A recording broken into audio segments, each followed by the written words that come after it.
Hi everyone, I'm Sara Smith, Assistant Director of Curriculum Development at CALI, and I'm joined by John Mayer, who you all know is Executive Director of CALI, and this is CALI Author Crash Course.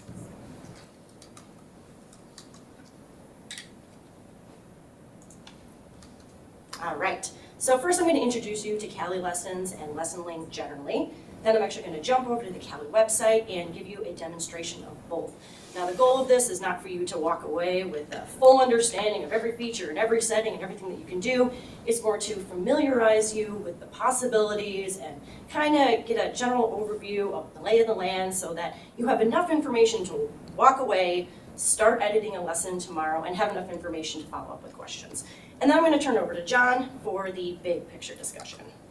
All right, so first, what are CALI lessons? For those of you who don't know, CALI lessons are online, interactive legal tutorials on narrow topics of law.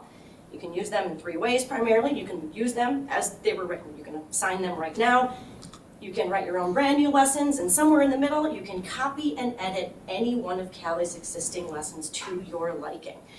Generally, why would you assign a CALI lesson? To reinforce material, to supplement your course, and to use Lesson Link, which I'll talk about more later, which gives you access to grades and analytics for students who run a lesson through a Lesson Link to assess student progress. Some lesson features, authored by law faculty and law librarians, peer-reviewed by substantive law experts, they give detailed feedback to answers, so it's not just a yes, you got it right, or no, you got it wrong. It's a yes, you got it right because, and no, you got it wrong because. Often our lessons have branching, which means the path that the student takes is tailored to an answer for a particular question. We have a variety of question types, over 10, that are distributed throughout the lesson, and that part's important. The questions themselves are the vehicles for the learning. It's not just a quiz at the end, and on average, they run about 20 to 25 minutes for the student. We have over, I think it's actually 1,400 lessons, but I'll go with 1,200 now in over 40 different subject matter areas. We break them down into first-year topics and upper-level topics. I just wanted to point out our newest category of lessons, and that is our Law School Success category. We have over 45 lessons in this category now, authored by members of the academic success community, and these are on things like case briefing and finding the rule and note-taking, so things that are really applicable to any student regardless of the course. All right, so I mentioned before that you can copy and edit any one of the 1,200 plus CALI lessons. The big news and the more recent news is that you can do this now directly through your CALI account. Previously, it was a software download. Now it's tied to your CALI account. On the website, no software downloads required. It's now Windows and Mac compatible.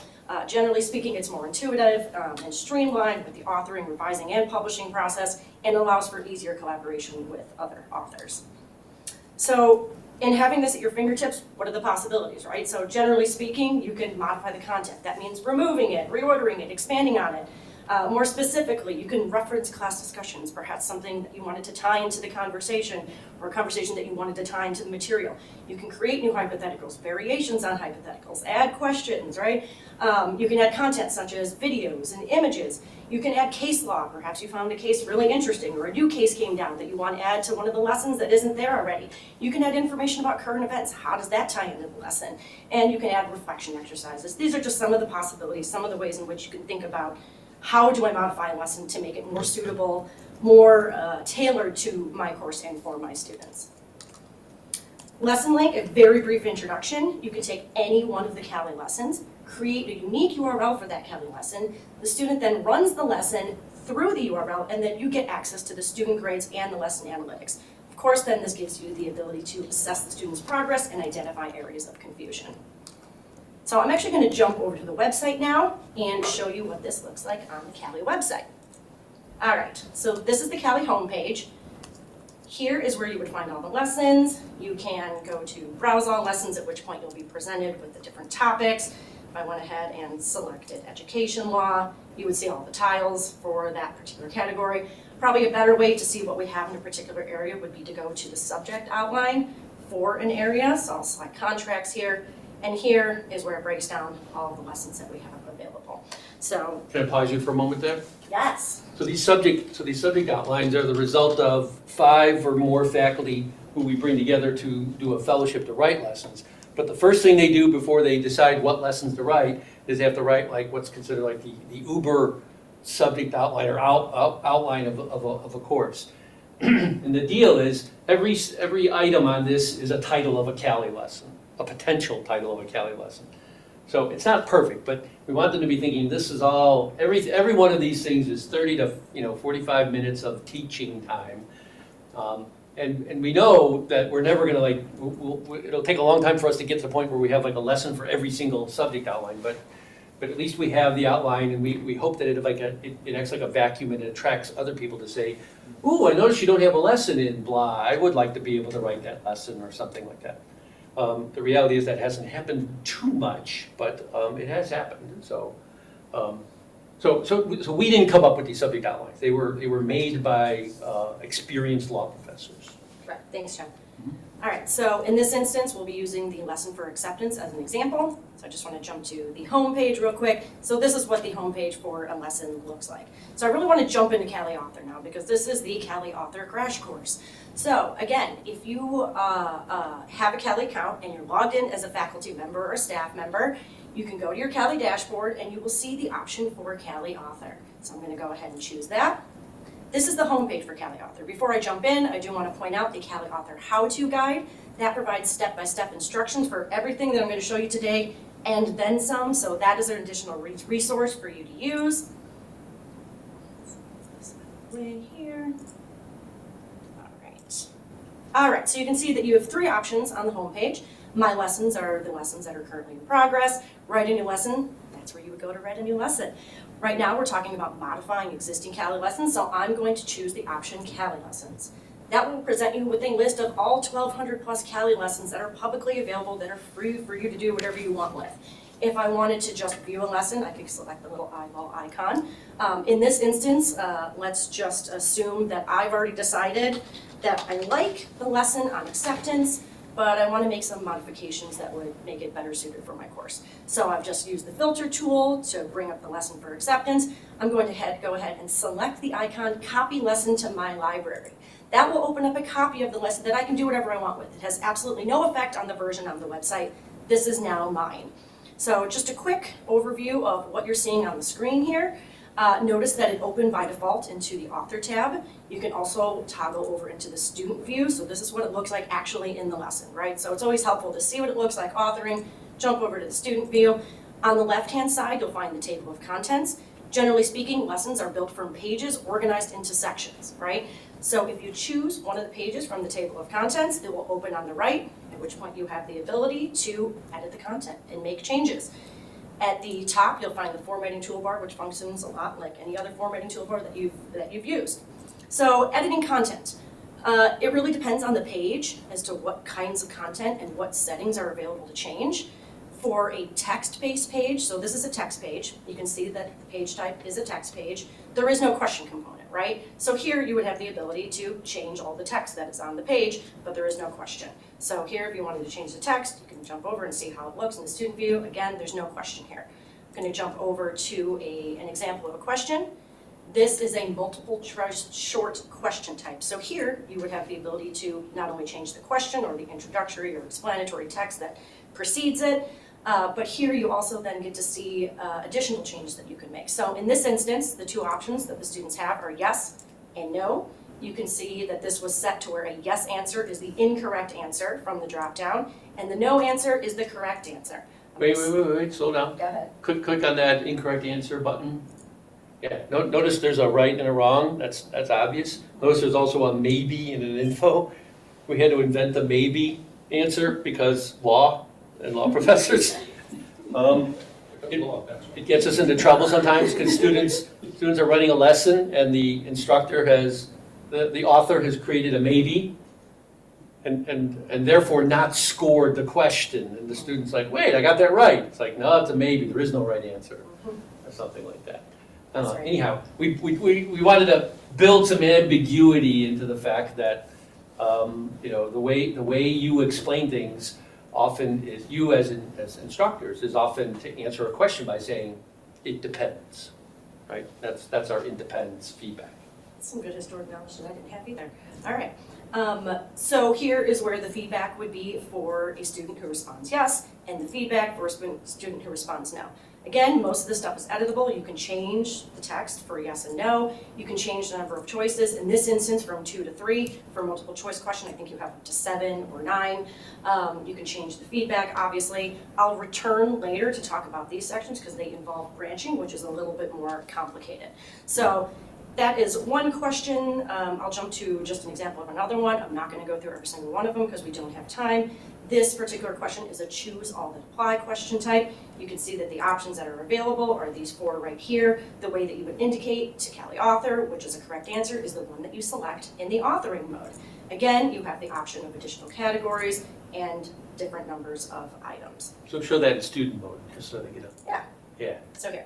That's And what- in this particular one, it's always helpful to jump into the student view to see how it functions. So here, there's the feedback. Notably, for this particular question type, there is one set of right feedback for a right answer and then a set of feedback for a wrong answer. So even if they get some of these correct, even if they get one answer incorrect, it was just, if they would get a wrong answer. So that is editing content generally. I'm going to show you some specific things that you can do, just because it might come up in your authoring and editing endeavors. Hyperlinks, right? If you want to add a link to an outside source, you would go ahead and add the text, or link to existing text. You would highlight the text where you want the link to originate, select the link icon from the toolbar, and enter the URL. Right, now I jump into the student view, I can go ahead and test that. Right, now it links out to cali.org.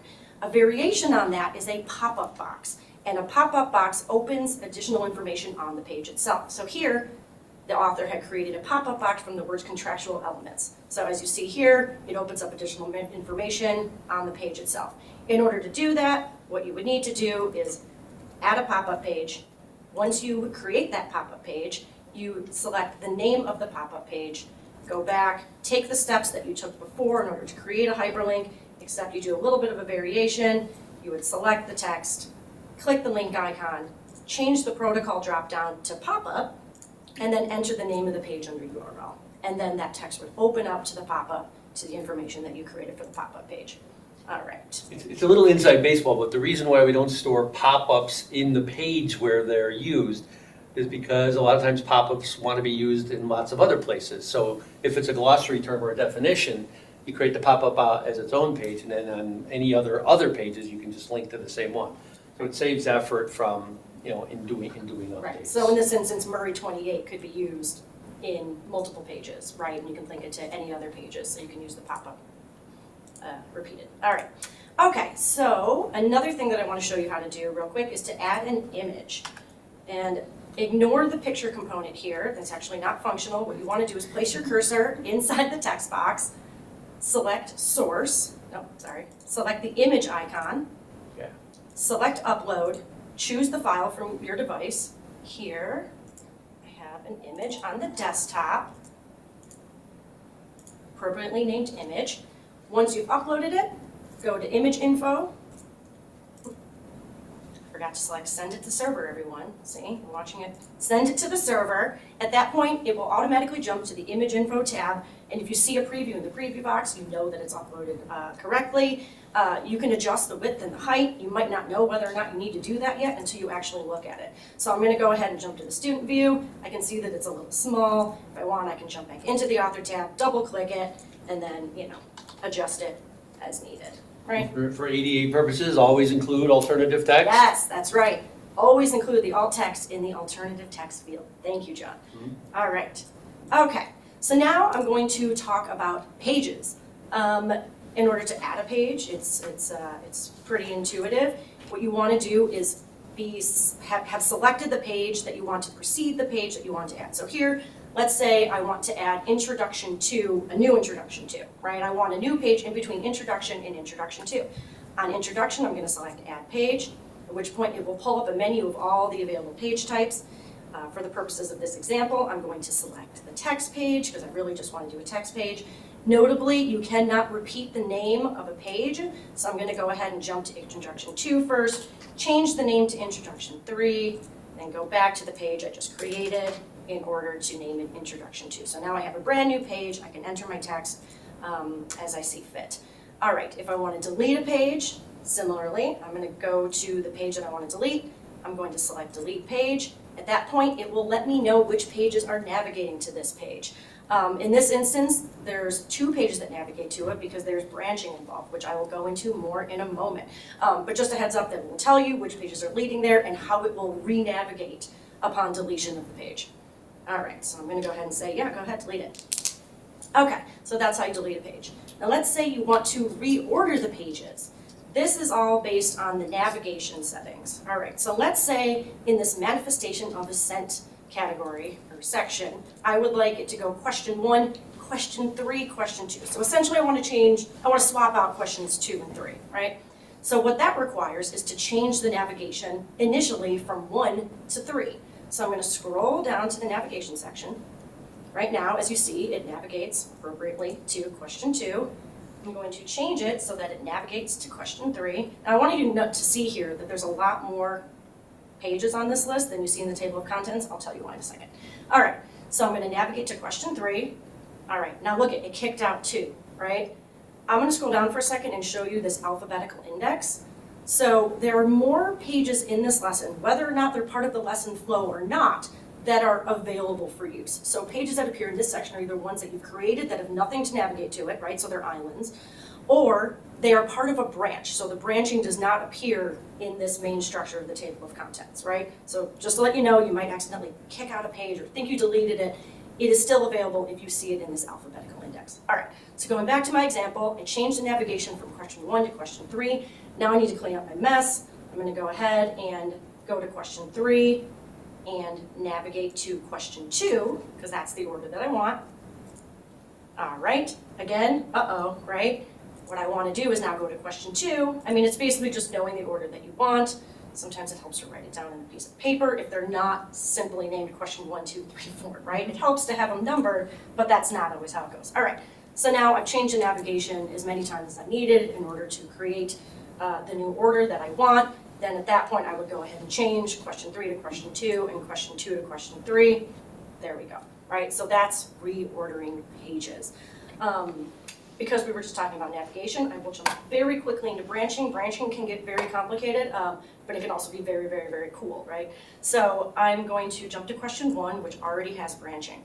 Now, I told you before that these are the settings that control branching. Now, in this instance, if a student selects yes, they will continue on the lesson to question 2. However, if a student selects no, they will see this feedback and then they will actually navigate to question 1.1. That is outside of the structure of the table of contents that you're seeing, but you can see it by going to the map, refreshing, and now you can see the entire map of the lesson. So that's one way to spot whether or not a branch exists in the lesson. All right, so I'm going to jump back. All right. So you have 3 options there. You can show the feedback and then branch.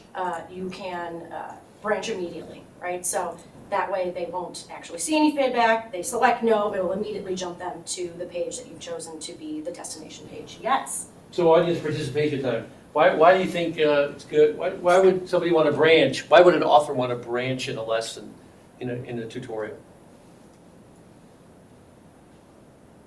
Somebody gets something wrong to give them further practice.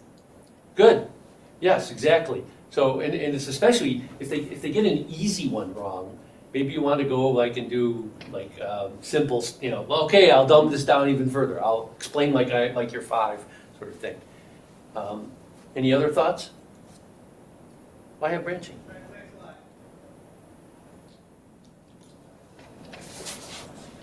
We actually like to stop the student sometime from just clicking around until they see the shortest path through the lesson. We want them to think, I'm here to learn, not I'm here to click through. It's a problem of corporate training or online tutorials and things like that. You're just trying to get through it as quickly as possible. But the problem is that's not the point. The other one is if they get here's a good one we found. If they get a hard question right early in the lesson, you might want to ask some questions to say, did you get this right for the right reasons or did you guess? Show your work. Yeah, Yeah, exactly. In other words, you might say, did you choose this because blah, or did you guess? And if the student chooses guess, then you're like, okay, then you can give them some additional feedback. In other words, as a teacher, you know the potholes, and you want to steer students into the potholes because that becomes a teachable moment. And when we talk to our fellows, we say to them, put your potholes into our lessons because those are the teachable moments that we want the students to benefit from. Absolutely. All right. Okay, so that's branching generally. Again, should you decide to add branching or find yourself in a complicated branch, please always feel free to reach out. And that goes for anything that I'm saying right now, right? Again, consult the guide, but always feel free to reach out to us at CALI in order to help you out. For the page types, I didn't go through each one in detail. Note that the guide that is linked from the main page does have an entire section on available types. It breaks down which ones are available, what they're capable of doing.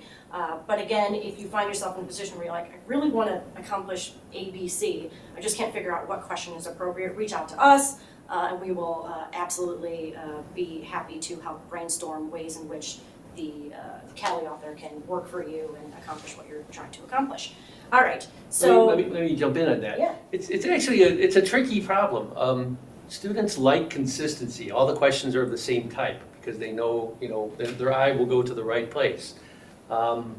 Faculty though, but students also like to not be bored. So when you shake it up by asking what's essentially a multiple choice question, but with radio buttons or check boxes or yes, no's or something like that, it makes them again pause to have to read a little bit deeper, and then it's a toss up whether the student is more engaged or annoyed, and I don't know what the right answer is. Faculty who are authors are the same way. Oh, I'm tired of writing the same old multiple choice question. I want to write something fancy and interactive. And so we found that authors start by writing just multiple choice questions that are linear, then they throw a little branching in there, then they discover all the other question types, and then their entire lesson is full of goofy question type that change everything. And then after they've written 3 or 4 lessons, they're back to, look, the substance is a well-written multiple choice question with some branching for a good reason, for a good cause. And that's my experience of 10 or 15 years of fellowships and listening to faculty talk about how this arcs out. well put. All right. Okay, so now I'm going to move on to sections. If you want to modify the sections, first thing you need to do is select the table of contents. At that point, it will open up the outline containing all of the section headings that are available. So let's say in this instance, I hate the section, rejection and counteroffer. I teach it a different way. I teach it a different day. It shouldn't belong in this lesson. This is just for this example. I actually have no hard feelings on the rejection and counteroffer section. So I would select it from the list, delete it, select update table of contents. It is now gone. It does not exist in the lesson anymore. Let's say that I want to create a new section under the manifestation. Yes. Does it delete all the questions that were in that table of contents entry too?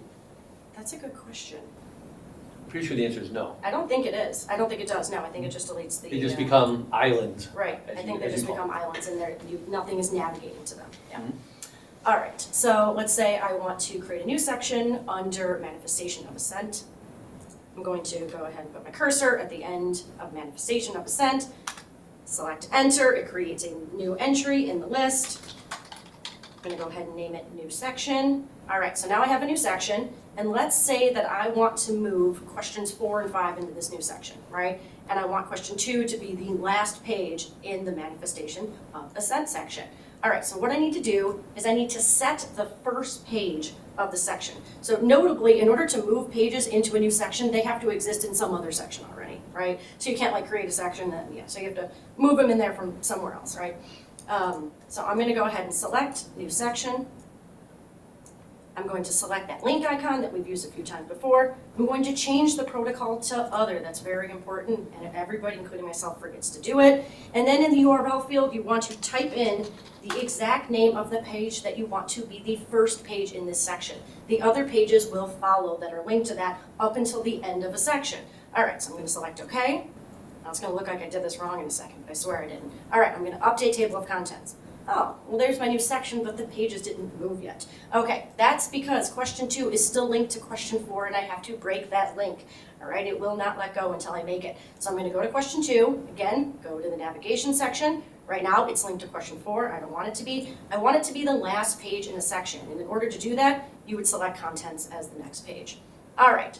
When I did that, it automatically went ahead and moved question 4 and question 5 to my new section. All right. Again, going back to the table of contents, let's say I just want to rename a section, right? Here is who can accept. Actually, I'm going to pick a shorter one. All right, so I've decided that new section is a really dumb name for my new section. And I'm going to name it Sarah's Cool Section. All right. Now look, in typing, I erased the link, right? So I would just have to go ahead and highlight it again, and this goes for any section, not just a new section. If you type in a new name, it will likely break the link to that first page. Again, go to the link icon, choose Other as the protocol, re-enter the name of the first page, and you will restore the section. There we go. All right, Sarah's Cool Section. All right, so that's sections. That's kind of all I wanted to show you in here. Again, there's a ton of things that you can do. This is really just to kind of, give you some familiarity with the program itself, where things might be located. I'm going to jump over to publishing a lesson link now. Note that it has been saving automatically as I've been making changes, but like anything else that you do, we also encourage you to save manually every now and then, so you can do that through the File button. In this instance, I'm done with the lesson, I've made all the changes I want to make. I now want to publish it and assign it to my students. So I'm going to go ahead and select Save and Exit to Lessons Home. At that point, it will appear in my lessons, right? These are all my lessons, acceptance is mine. If I want to continue editing it, I would select the little pencil icon. If I want to collaborate with my colleagues, I would select this little gear. I'm the owner, you can't change that. The editor, you can have one at a time, and so you can pass editing access back and forth, and you can have as many readers as you want, I think. There might be a limit, but I haven't reached it. But you can have multiple readers on it. They can't make changes, but they can view it. All right. You can just do a read-only view where you can't actually make changes. You can trash the whole thing. You can make a copy of it, so if that was of interest to you. And then this little arrow icon is how I publish it onto cali.org. All right, so I'm going to go ahead and do that. Here's the lesson live. Here's the home page. I can go ahead and run it. At this point, I could just give the student this URL, and technically, because it's a self-published lesson, I could get the analytics and the grades. However, we always encourage you to create a lesson link for lessons that you assign to students. And that is so you can contain the data for a particular class or a set of students, a section, however you want to organize it, into one data set as opposed to combining them all across time and sections and classes. Yes, John? Should point out that when you self-publish, this doesn't appear in the list of lessons on the Cali website. Correct. Because we don't know if you pasted in some copyrightable material, so this gives us a little bit of distance from you, you pirates, you. It also is not indexed, so the only way that students can find it is if you give them the link. Right.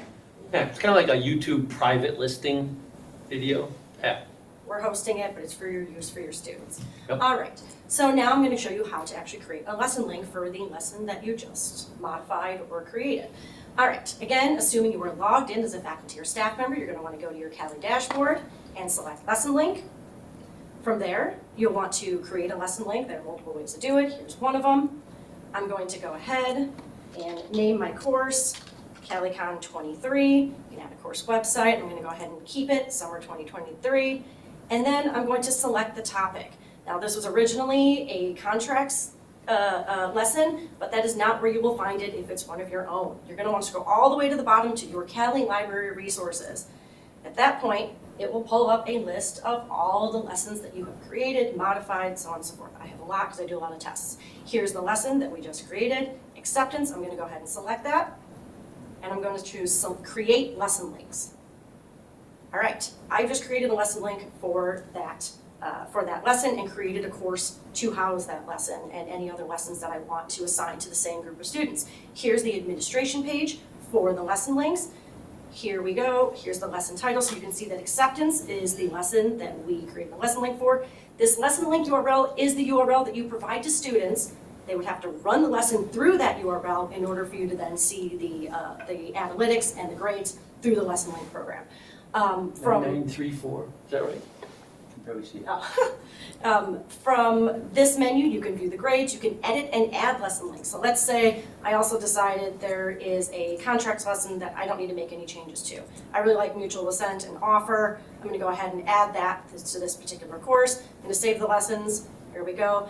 So now you can either send these URLs individually, however you communicate with your students, via email, some other sort of platform, or you can send students to a landing page for all the lesson links for that course, right? So here's the course, CaliCon 2023, summer 2023 is the term. Here are all the lessons. The students would then have access to all of the lessons that were assigned to them and all of the URLs in order to run those lessons. All right, now let's say time has passed, the students have run the lesson. We're gonna use a different lesson that I actually have data for. I'm going to go back to my lesson links. I also want to point out you can clone lesson links. So if you want to use the exact same lessons, but have a different set of data for a different class, or it's the next semester, but you use the same lessons every time, just create a clone and you can create an entire new set of the exact same lessons that you created for this course. All right, I'm going to go back to my lesson links page, and I'm going to go to my archives because that's where I have some data. All right, I'm going to use this lesson. Notably, the number of runs were 10. From here, I can select the grades. And again, this was the course name is Demo Lesson Counter Arguments for Fall 2022. All right, if I select grades, I can see all the people who ran it. These are my colleagues. This is not student data. So you can see that, for instance, Jessica Frank got a 57%, John Mayer, 42%. I got an 85, only surpassed by myself at 100. Okay. All right, so the grades will show every run attempt from a student. So if a student runs a lesson 5 times, you're going to see 5 entries for that student. That differs from the analytics, which is why I mentioned it. All right, so that's the grades. Let me go back. All right, you can also download a spreadsheet of those grades. And then I'm actually going to jump to the analytics now. All right. So that first screen was sort of like the big overview. If all you wanted to know was who ran it and how well they did, that's the easy way. Right. Here's where we dive into detail. These are the analytics. So this gets more detailed. Now it looks the same at the top, but notice that for those people who we saw multiple runs for, you can only see one. That's because it collects the first attempt at a question for a given student, right? So an example, a lesson has 20 questions. I go in the first time, I answer 1 through 10. I leave for whatever reason, I go back in, I start over, I answer 1 through 20. It will collect the data from 1 through 10 for my first run and 11 through 20 for my second run. So it will only take your first attempt. So that's what the analytics collects. So here at the top, it's broken down by student. Again, Jessica Frank, 57%. Scott got a 33%. That's pretty straightforward. If you scroll to the bottom, it's broken down by questions within the lesson. So yeah. To go back to what you had just said before, notice Sara Smith's got 86%. That's because and remember, the second time she ran it, she got 100%. So why isn't that 100%? That's because when she ran it the first time, she got some wrong, and that was her first time hitting it. When she hit it the second time, then she picked up the rest of them. Exactly. Yeah. Right. All right. So at the bottom, it's broken down by questions. So these are all the questions in the lesson. And this is what really gives you insight into where students might be struggling with the material. So for instance, for this first question, 86% of the students who answered that question got it correct. Whereas opposed to question 1 at the bottom, only 38% got it correct, right? And this data might be a little skewed because, in most cases you hope that the students will run the lesson start to finish. Here, people probably just popped in because it was a favor from my colleagues and to run a few questions. So the number of questions probably isn't as consistent as it might normally be. All right, so, that kind of shows, what. Can you click on one of the question names before you? Yeah. So that will jump to the text-based version of the question of the lesson. So that's essentially the faculty view. So here's the question, right? So you have easy access to the actual question when you're looking at the analytics. All right. If you select this additional option to include response breakdown, you then get the response breakdown appropriately named. All right. So here, what this shows, so for instance, for question 2, 5 people selected choice C to get the answer right. 1 person selected choice B to get the answer wrong. 2 selected A to get it wrong as well, right? So if you start noticing things like, okay, well, everybody got it wrong and they all answered A, well, that might be, an opportunity to follow up the students to see why did they all think it's A, right? All right. So it's poor man's item analysis. There's an entire field of study called item analysis, which people get PhDs on. And we're not trying to do that, but we're trying to give you a hint at the fact that, why are students struggling? And then you can at least see the broad pattern on specific questions. This is going to hurt to say. So this is designed for the reflective instructor. The instructor who's like, I wonder why they don't seem to be getting, details about some aspect of the law. And careful use of a CALI lesson might be able to give you that insight. That's what we're going for here. I'll admit, I don't know too many faculty that do it, but we don't talk to them, all the faculty who use LessonLink either. But it's a superpower. This is very, very powerful stuff. And we explicitly tried not to get too complicated here, into item response theory, which the bar prep people do and stuff like that. Right. Yes. So I haven't written, but I assign a lot of CALI exercises. And I have increasingly created in my Canvas site places for students to tell me where they either disagree with the question or why they got questions wrong. And so I collect that information from the students to then bring them to the classroom and have conversations. Oh, and yeah. Sometimes it's just, the faculty who wrote it and I approach that differently. Sometimes it's wording. Sometimes it's let's go back over that lesson again. But have people started to put those boxes into the lessons so that as running the exercise, you have a narrative opportunity for students to give feedback to the CALI authors? So every lesson has a little feedback button in the lower right-hand corner, and we get exactly those types of feedback from students, and of which the majority of the time it's this is why you're a law student. You didn't understand the law, and rarely, but importantly, it's feedback that says, I can see where the student came from, and we'll either go back to the author or ourselves, because Sarah and Deb are lawyers themselves.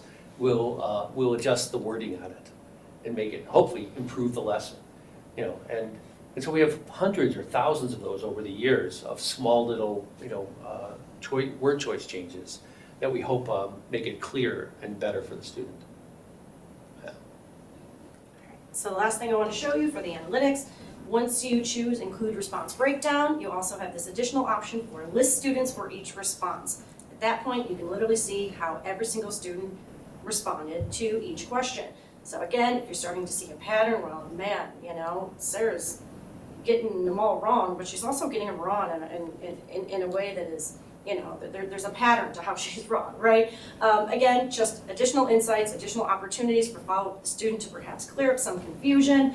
And yeah, that's the analytics. So that really is, the start to finish. You identify a lesson that might be useful, but could use some changes.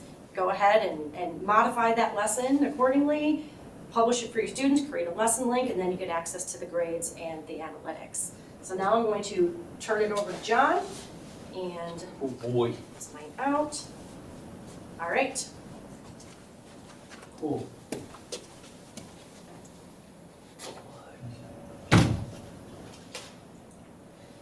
Thanks, Sarah. So I'm going to push the discussion a little further, but stay firmly grounded in what we were talking about.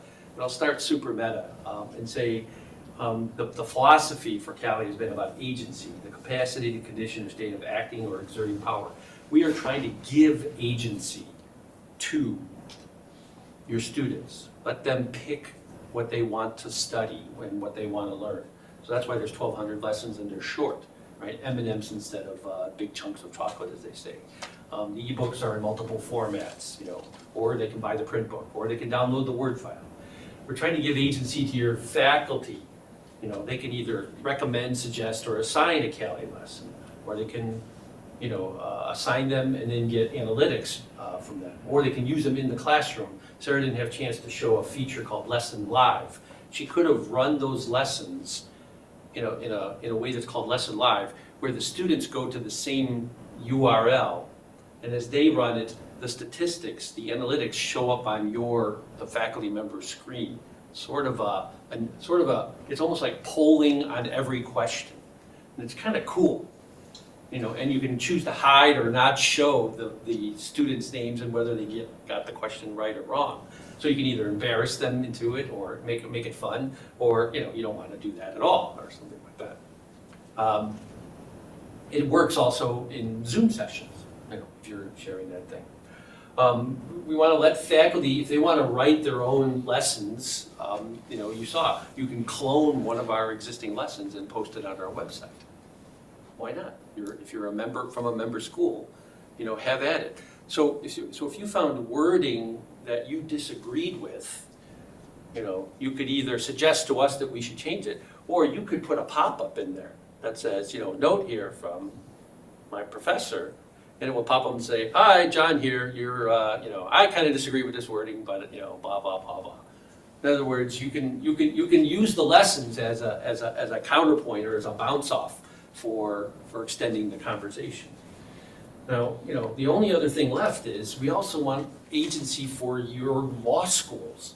And this is the least sort of explored area and why I wanted to speak at Sara's session.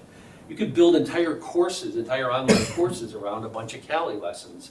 You can adopt our books because they come with a Creative Commons license, and you don't have to ask permission, just use them. You can use these tools to, if you don't want to use the lessons as they are, you can modify them, or if you don't like that at all, write your own from scratch. We'll train you, we'll show you how to do that. We're happy to do that. That's why we exist as a nonprofit. So we got all these lessons, which you just saw, and this whole session was basically about the tooling and the formative assessment things, which I think, it took CALI a long time to get here.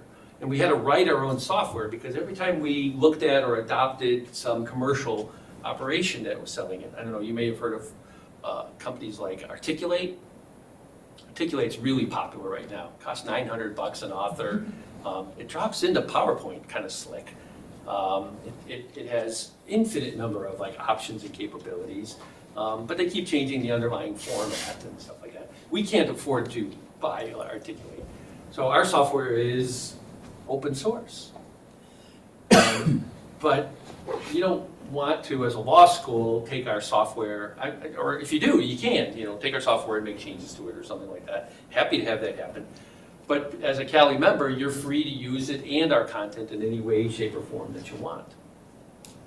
So, we just got talking about that. So CALI author, clone, edit, publish your own existing lessons. Do the lesson link thing where the scores are shared, the analytics can be downloaded to Excel. If you do want to get into item response theory, you can have the spreadsheets.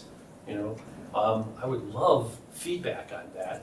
If people say, gee, it would be nice if your tool provided me more or different information, because we would take that feedback and not just make your experience better, we would make everybody's experience better.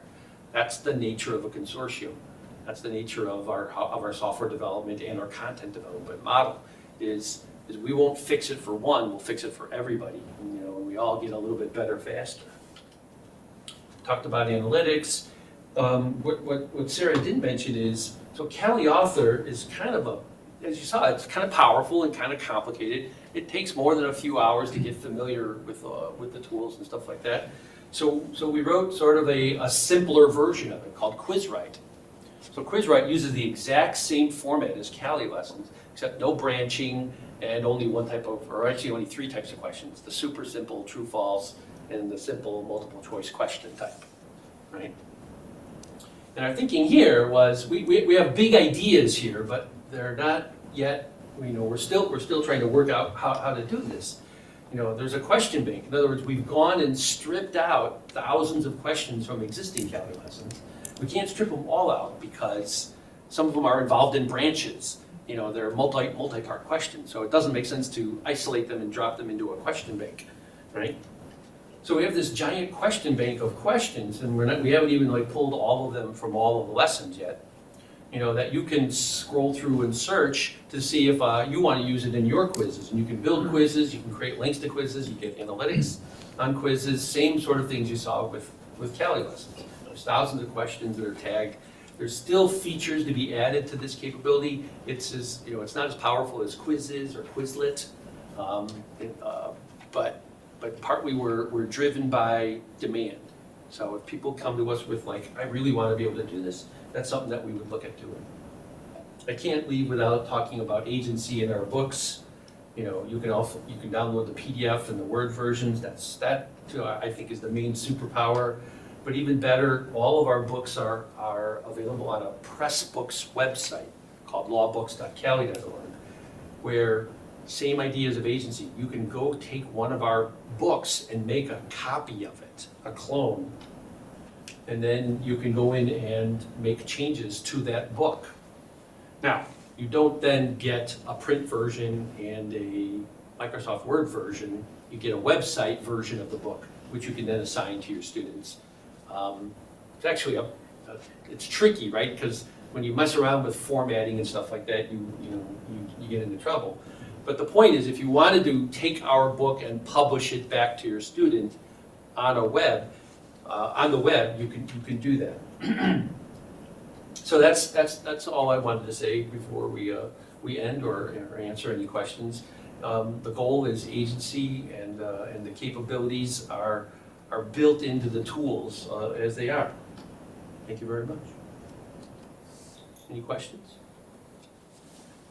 When I use lesson links and basically it creates a gradebook for me, am I seeing only their first attempt in that gradebook, or am I seeing their last attempt?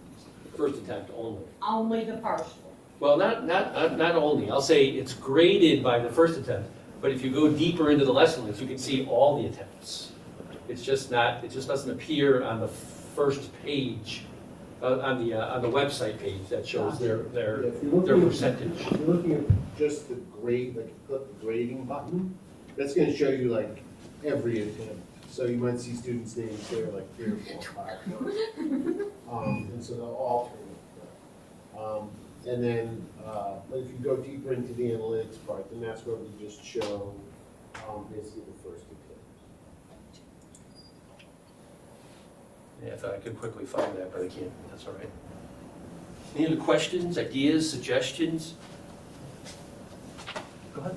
I saw a reference to Lesson Live, and so maybe you can talk a little bit about that. But one thing I really miss about leaving Zoom behind and being in person is I loved anonymous polling at the beginning of classes. And it seems to me that I could do the simple quizzes using this, and I guess that's my question. Can I do simple quizzes at the beginning of class using this, have the students take them and see the results in real time?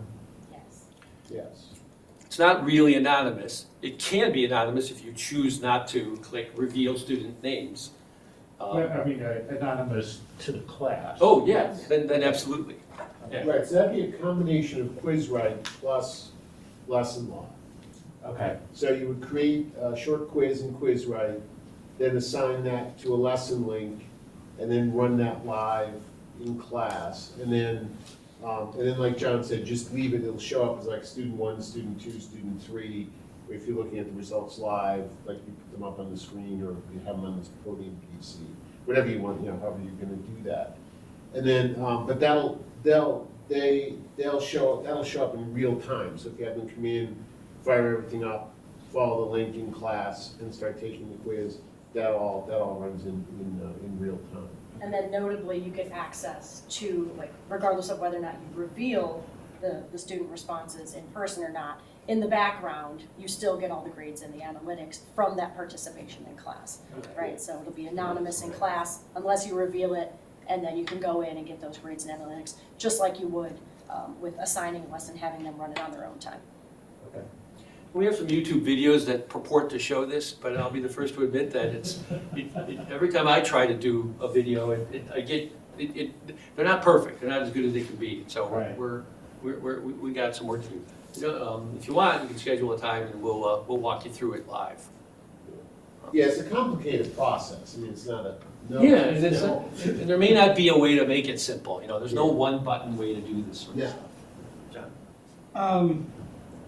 as a very Canvas intensive institution, APIs to be able to get lessons directly into Canvas, get the questions from Canvas into Cali. It's complicated, and so the answer to that is no, there's not. Yeah.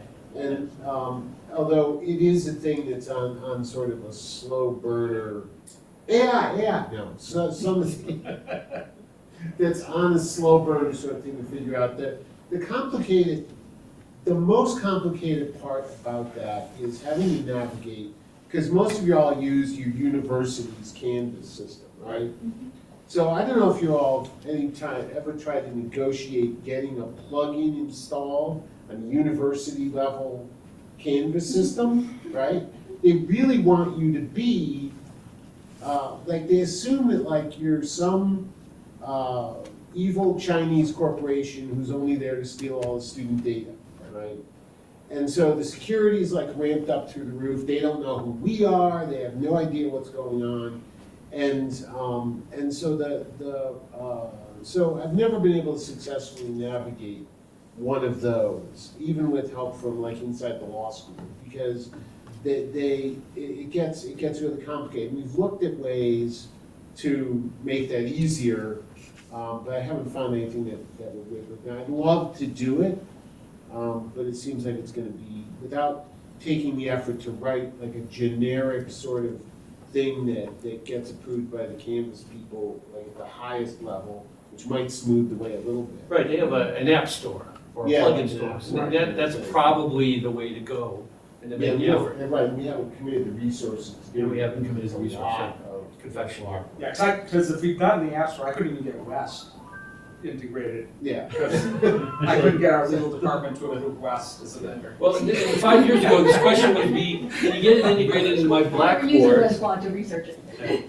Now, 5 years ago, this would have been, can you integrate it into my Blackboard? And the answer was, no, their API, they suck. Yeah. And then 10 years ago, or 15 years ago, this would be, can you get this integrated into my Twin site?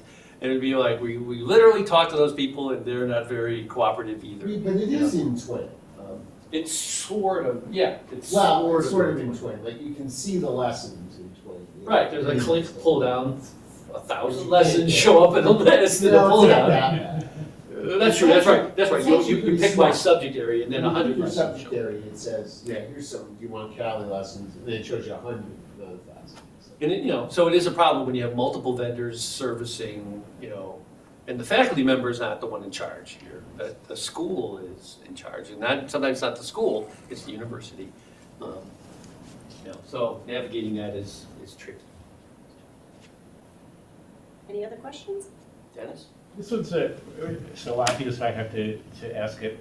So I'm teaching a number of classes that are probably fairly unique in law schools. Can I just come in and just create those classes on the author platform? Create new lessons? Just create a brand Completely, yep. new. Name it what you want, enter. What are you teaching? Completely start from scratch. Yep. I'm teaching, next semester I'm teaching cybersecurity and data protection. I'm teaching a class called New Technologies in Law. I'm teaching a class called AI in Law, and in Michigan I'm teaching a class called Legal Technology, Literacy, and Leadership. Hey Dennis, you want to make a little money? I do, yeah. Maybe we can make a deal where you write those for your, and sort of, what's the word, beta test them on your guinea pigs, your students, and then we'll pay to have them included in the Cali library. The Silvi are under Silvi Commons, so but I'm intrigued. All right. My hesitation with those topics, though, is that next year. Well, Yeah. I have stories to tell about teaching AI in the law this Oh God! Yeah. semester, which, we ended up just talking about the news every, Yeah. Just subscribe to Brainiacs. I think Josh is here. Josh Kubicki. And that's a good point to make too. The lessons that you see that are on the Cali website go through a different process, right? Like you have free range to write whatever lessons you want. The ones that are on the website go through a pretty rigorous process, and that, they go through staff review, they go out to the CALI editorial board for review, they have multiple drafts and versions and things like that, and then they get posted, and yeah, we pay authors to create those. Yeah, whereas so the my ones that you fault create are is just sort for your of practical students. skills, kind of newer, hands-on type of classes we're trying to pioneer, so. But I see the benefits here. Well, and we've always thought that there's a category there for not formally vetted, reviewed CALI lessons and sort of self-published, only available to that faculty member. Something in between that says, I wrote this myself, but I want to share it, And we want to figure out what that economy looks like. Yeah, because I think that the people who got the syllabi comments and say, I grabbed your syllabus and I did a class test on that. That's one way to go, but another thing would be to say, like, other classes put together, my shelf life on teaching is measured in a small number of years, not decades, so. Yeah, and this is interactive tutorial, so it's a step beyond PDF sharing, which is trivial. And I know that this isn't on the larger scale that you're maybe talking about, but on the smaller scale, if you already know of colleagues that want to use the lesson, or you think that it would be helpful to them, you can, I showed you the little gear function where you can add editors and readers. At that point, then they can make their own copy of the lesson. Once they have access to it, they can make their own copy, change it however they want to, publish it for their students. So it really, all it amounts to is that they need a CALI account. Then they go in and create a profile, you share it with their email, they go into their account, they check their Shared With Me tab, the lesson will then appear in their Shared With Me tab. From there, they could make their own copy, and then it belongs to them, and they can make changes and publish for their students. So just branching on that a little bit, right? So particularly in this field, right? In the high-tech space, which is changing so quickly, it would be, I think, really an interesting exercise to create a shared space, right? I'm vice chair of the AALS section of Law and Technology, and so you look at what April Dawson's done, Diane O'Leary has done at some of those schools, what you've done, and say, look, we're all trying to catch the wheels that's rolling downhill.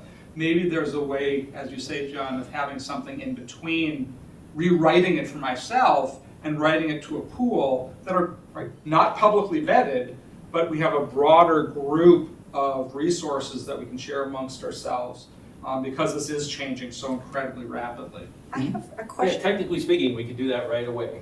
It's always the cultural group dynamic aspects, and whether or not you introduce money into that at all, because money does change the relationships between and among people if you start paying them for their work. So perhaps we could do it at a pre-money step as a sponsorship under the AALS section or the SEALS section. Happy to work with you and provide training or support or anything. Yeah, and again, you should be able to use those sharing features in CALI Author to create that kind of community without us knowing about it. No, you're right. Yeah. But I'm also recalling, so there are 4 tabs on this sheet. There's the Yeah. My Lessons, there's the Shared With Me, there's the CALI Lessons, but there's this 4th one that hasn't been built out yet. And I'm asking, one of you, it's called Community Library. So Yeah. I imagine that there was some Right, the intention person to who do can- something like you were talking about. Sam should right? be here. Sam should be here. Right, Maybe he's Sam, if you're listening. out there, He's not out Oh, there. Ah. So. because there's a tab and for it, it but we should don't be. use it And yet. Sam wrote the whole thing, and I know he has at least some code for a broader community thing. One of the things is, of course, that some of this stuff only happens when we get people who want to make it happen, right, working with us, because, we can't, it's hard to build community features without, a community. And so we need the community. Let's have This a might be an party without opportunity to do guests. that. People need to come if they're invited. That's a law tech space has a critical mass right now. I personally don't think so. I mean, I think we're all at the committee stage. So what I'm saying is, I see this and I say, I have 4 classes. I have a couple of years left of teaching.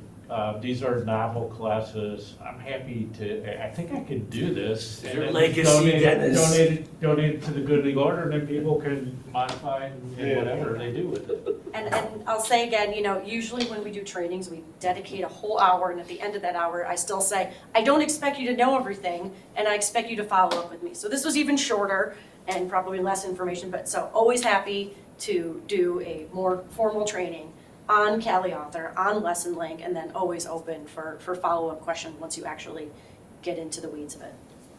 Yeah, because my comment is that I think it's, to me, everything I'm involved in is all committees and consensus, and things go on for, can I say years? And I'm like, to me, things sort of happen when somebody just does it. Do it. And then, Thank you. and then people improve it. Yep, yep. So it's sort of where my head is at these days. Doesn't mean my energy it's- capacity and stuff is at the same place, but. It's why we a long time ago, we stopped having volunteers write lessons. Because volunteers say, I'm kind of busy this week, Right. And for our viewpoint, we need that, we need this, we want to move these projects along. So now we pay people and get them under contract. And, if they're busy, fine. If they're too busy to actually do the project, we respectfully come to them and say, you're too busy to do the project. Let's kill this contract and we'll go find somebody else who can do it. And a lot of times that lights a fire under their butts. So it becomes, so sometimes introducing money gets the project done. Although it does change the relationship of, gee, this was a fun project to, I'm working for you now. Working for the man, I don't know, that's gonna happen no matter what. Thanks. Thanks, everyone. Lunch, let's hit lunch. Bye to those who joined online. Thank you.